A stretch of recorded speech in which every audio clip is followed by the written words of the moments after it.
Na década de 60, a Itália e a França decidiram firmar uma importante parceria, construindo um enorme túnel rodoviário que ligaria os dois países diretamente, permitindo com que as pessoas pudessem circular à vontade entre os territórios. Porém, ninguém esperava que essa parceria acabaria mal, depois que um incêndio dentro do túnel tirou a vida de 39 pessoas, levando o questionamento de quem teria sido culpado por isso, a França ou a Itália. Aqui é o Drake, e hoje no Abismo do Medo nós iremos acompanhar mais um grande acidente que infelizmente ceifou várias vidas.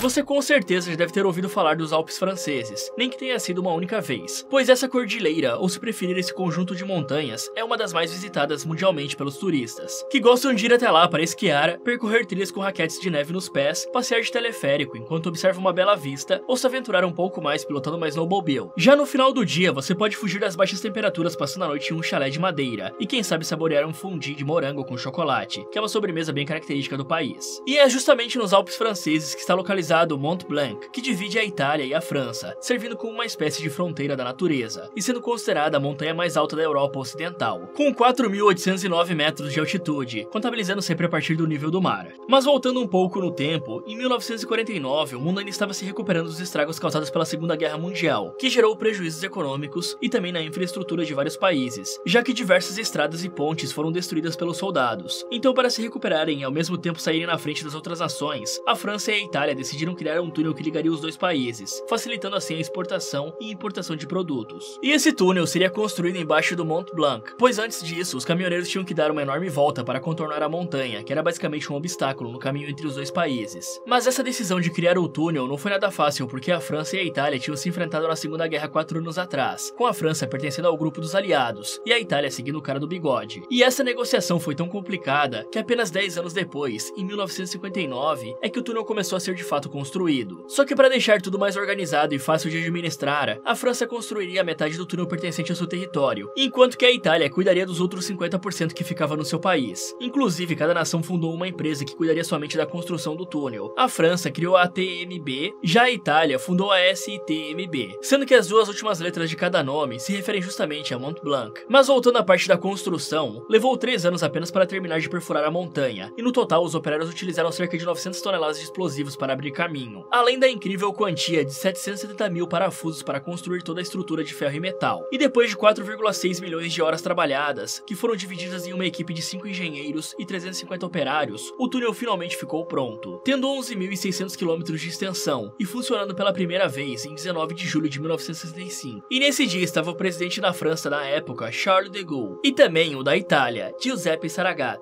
sendo que durante um bom tempo o túnel funcionou perfeitamente e era considerado uma obra-prima da engenharia, que beneficiou os dois países sem dar nenhuma grande dor de cabeça. Porém, tudo mudaria 33 anos depois da inauguração, na manhã do dia 24 de março de 1999, quando um caminhão da marca Volvo, que estava transportando 9 toneladas de margarina líquida e 13 de farinha, entrou no túnel pelo lado francês e dirigiu normalmente até o quilômetro 3. Só que de repente, os motoristas que estavam vindo na direção oposta perceberam que tinha fumaça saindo do caminhão, e por isso começaram a piscar os faróis de seus veículos em uma tentativa de alertar o caminhoneiro chamado Gilbert Degrave, que dirigiu mais um pouco antes de encostar para verificar o que tinha acontecido. E nesse momento, os operadores da estação de controle francesa já sabiam do incêndio, por conta dos detectores de fumaça que estavam nas paredes do túnel. Mas apesar disso, os operadores não deram tanta importância, pois antes desse incêndio havia acontecido outros 16, e todos foram apagados pelo motorista, usando o extintor do veículo, sem nem precisar da ajuda dos bombeiros. Já uma pessoa que estava perto do caminhão em chamas, usou um telefone de emergência acoplado na parede para informar os funcionários de que a situação na verdade era bem grave. Então eles ativaram os alarmes de incêndio espalhados pelo túnel e impediram que mais veículos continuassem entrando, enquanto que alguns motoristas que estavam no túnel deram meia volta e tentaram sair pelo lado francês. No entanto, eles não conseguiram escapar, porque a corrente de ar estava vindo justamente na direção oposta, empurrando toda a fumaça do incêndio até eles, e assim impedindo que enxergassem o caminho correto que deveriam seguir, fora que outros caminhões não podiam dar meia volta por conta do tamanho, principalmente das caçambas. Mas conforme os minutos se passavam, a situação só piorava. Gilbert até tentou apagar o incêndio com seu extintor, Porém, assim como o óleo de cozinha que nós usamos diariamente, a margarina líquida também pega fogo quando aquecida a uma temperatura muito alta, e por ter 9 toneladas desse produto dentro da caçamba, acabou agravando ainda mais o incêndio. E aí, um outro caminhão que carregava produtos químicos e que vinha logo atrás desse, bateu em um veículo por conta da fumaça que atrapalhou a visão do motorista. Isso fez com que os químicos na caçamba fossem espalhados pela pista, alimentando ainda mais as chamas. Mas um detalhe que talvez a maioria de vocês não saibam, é que os motores de veículos precisam de ar limpo para funcionar, pois o combustível, que pode ser gasolina,